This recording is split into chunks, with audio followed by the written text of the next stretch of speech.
All right, welcome back once again. We are here to talk about this very cool Starkiller from Starfall. Now, this isn't one of the variants, so it didn't come with like a etched plaque or anything like that. This was a commission that took on the form of a Starkiller, which is why we have these interesting appointments like the faux wood grip and then the cover plate. So let's hop down to the table. Let's talk about those appointments, and then we'll go over what went on with the electronics and the install.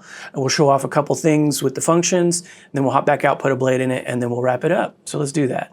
So right off the rip, like I mentioned, we've got this very cool faux wood grip. Now Nick did this recently on another install where he hand paints the resist in this faux wood grain pattern and then etches it to get the different heights and stuff like that, and then came back over it with his baked on enamel process in these brown colors. So very cool, really, really comfortable in the hand. We have a TCSS control box. So that, I know because I've seen these, but what he's done is milled down into it to accept this brass plate that has 8mm holes. I think these TCSS things come with like set up for like a 12mm or something like that. So with that regard and the regard of the hilt's aesthetics overall, I decided to use these Kessel Custom Saberbay switches, tactiles. So they have the clicky sound. And then what I did to match the aesthetics is I chose an aluminum sleeve, but a copper actuator. Up here, we've got a glass eye from Starfall Sabers with a blue color. So depending on what blade color you're using, there may be a little bit of interference going on.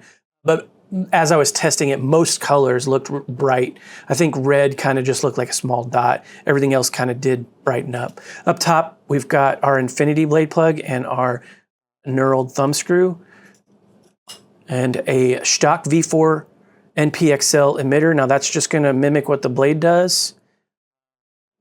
And then we have our crystal chamber with this cool magnetic cover plate.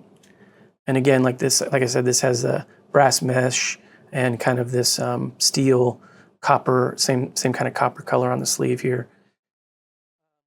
And so just like most of the Starkillers that I install, there is an independent accent strip behind the crystal chamber, behind those grills and grates or whatever you want to call it. And that can be programmed to do whatever you want. I currently have it only come on when the blade's turned on because I didn't want to wash out the 50/50 Neopixel PCB that's lighting up the crystal kind of in the off state. And then the last cool feature is we've got this removable or this unscrewable pommel. So again, we don't need any tools for this.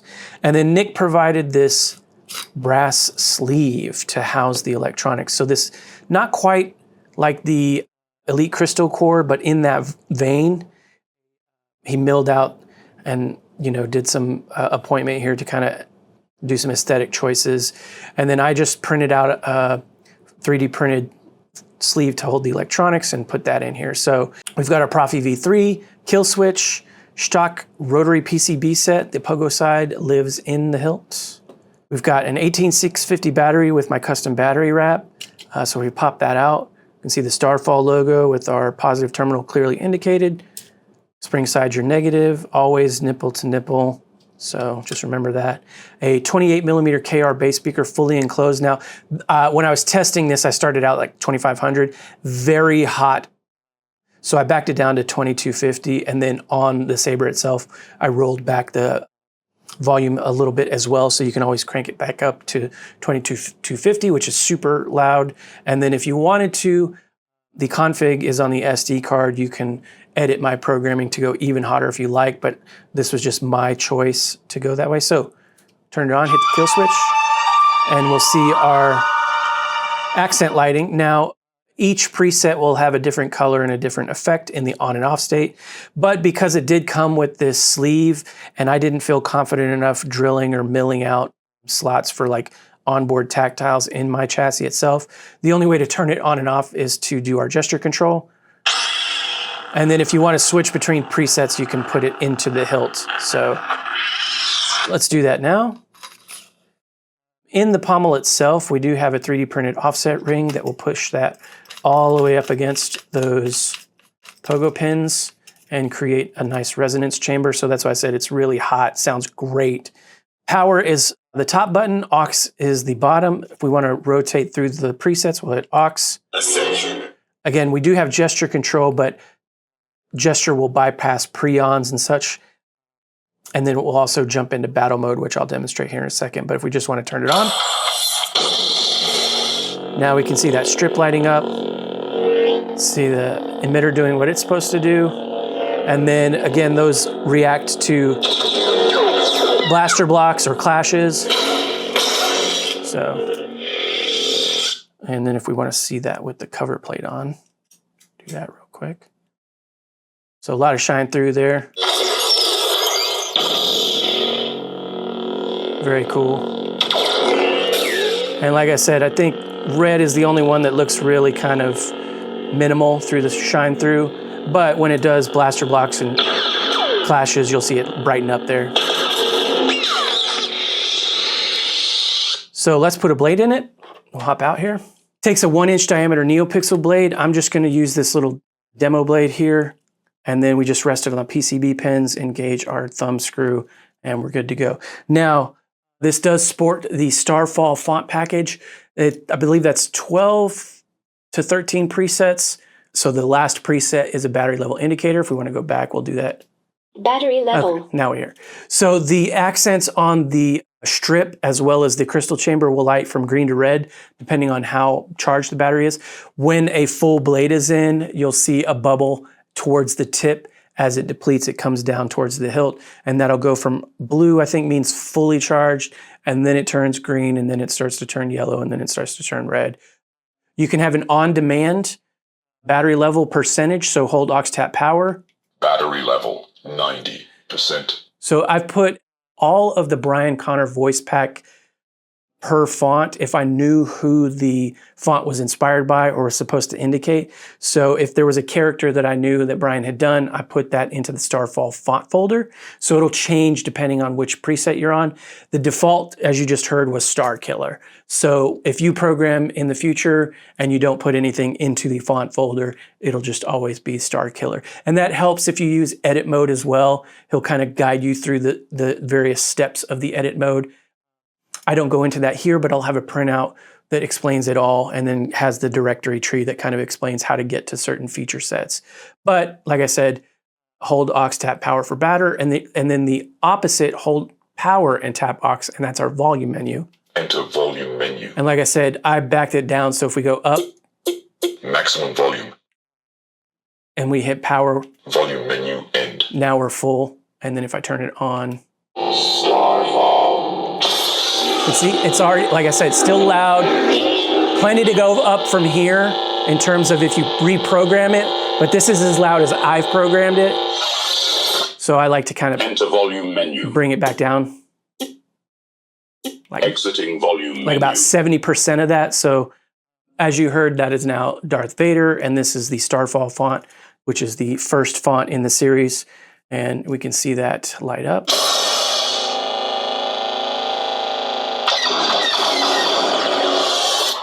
So again, twist on gets us into battle mode, but if you don't like that, if you want to engage lockup, you have to hold either aux or power until you let go of the button. If we do a gesture, and then I do have it programmed where light taps will just be clashes. And so now harder clash gets us into the lockup. So won't be able to demonstrate with this tiny blade, but that kind of helps when we want to do like tip effects like melt if we're sideways, drag if we're pointing down, or stabs. Otherwise you hold, like I said, while you do that and have to be in those orientations. So let's just move on, show off. And if we want to do color change, we'll hold aux, tap power when the blade is on, and you'll hear that little chime. Red.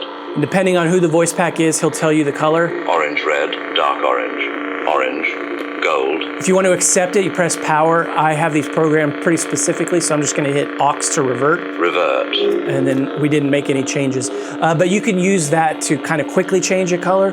But if you really want to program, I would suggest using edit mode, because then you can choose which blade you want, whether it's the strip, the crystal, the main blade, or the chassis strips, and you can get real nitty-gritty with the on color, off color, clash color, blast color, and all that stuff, if that's what you want to do. To engage the track, we can hold power for 2 seconds in the off state. If we're pointing up, it'll be the designated track. If we're pointing in any other orientation, it'll be track player. You'll hear a chime, and then it'll start playing right off the bat.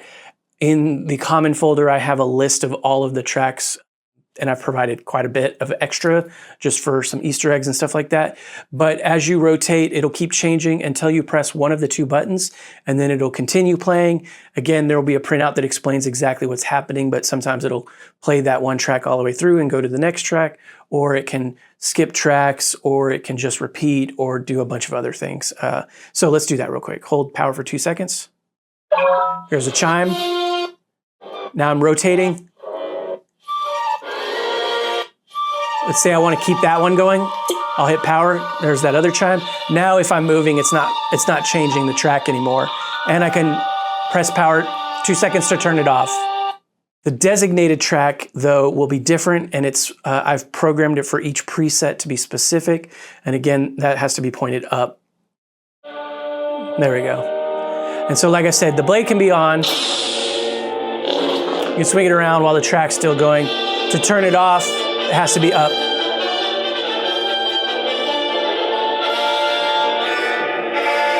There we go.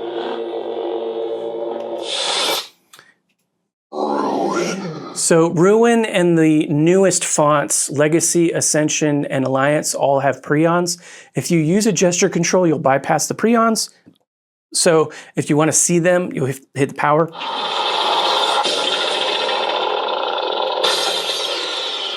Otherwise, if, like I said, do a gesture, just go straight out into ignition. So that is pretty much the Saber. You can learn a lot of other features, like I said, on the printout. This does sport the OS 7.15 and the FET263 prop file. So I'll have like I said, a printout that explains what all the features do. FET263's website will have a bunch of other videos that go into detail everything that Proffie can do. If you want to learn how to program, my copy is on the SD card. You can save it to your computer and make any edits. I'll have a little template kind of commented out towards the end before the blade array, and you can use that to duplicate, copy paste, and then like paste in your own blade styles if you want to learn how to do that. My config only takes up about 50% of the Proffie's space, so there's plenty you can add on to if you want. And as well, the SD card, I've provided all of the fonts that came with wherever I brought the Proffie. They just loaded it up with fonts. So those are there as well. I just added the Starfall font, but I've only programmed the Starfall fonts as your presets. If you want to access those, you get into edit mode, and then you'll be able to, duplicate a preset, edit the font, and then you'll kind of be able to scroll through and hear which those fonts are. And there's a lot of them, so you'll be able to have fun. But if you do want to learn how to program, like I said, my config's there, and you can just use Arduino to, program it. All of the videos and stuff for how to do all that are on FET263's website. I don't cover that. The printout doesn't cover the programming side, but you can learn how to do that. So that's that. When we're ready, we can pull the chassis out and hit the kill switch. I do have this set to time out after 5 minutes. So a button press will be required to wake it up. So you need to put it in the Saber. Otherwise, you can just cycle the kill switch and then it'll come back on. That is pretty much it. So if you have any questions after consulting the printout or the websites, let me know. And to everyone else out there watching, may the force be with you.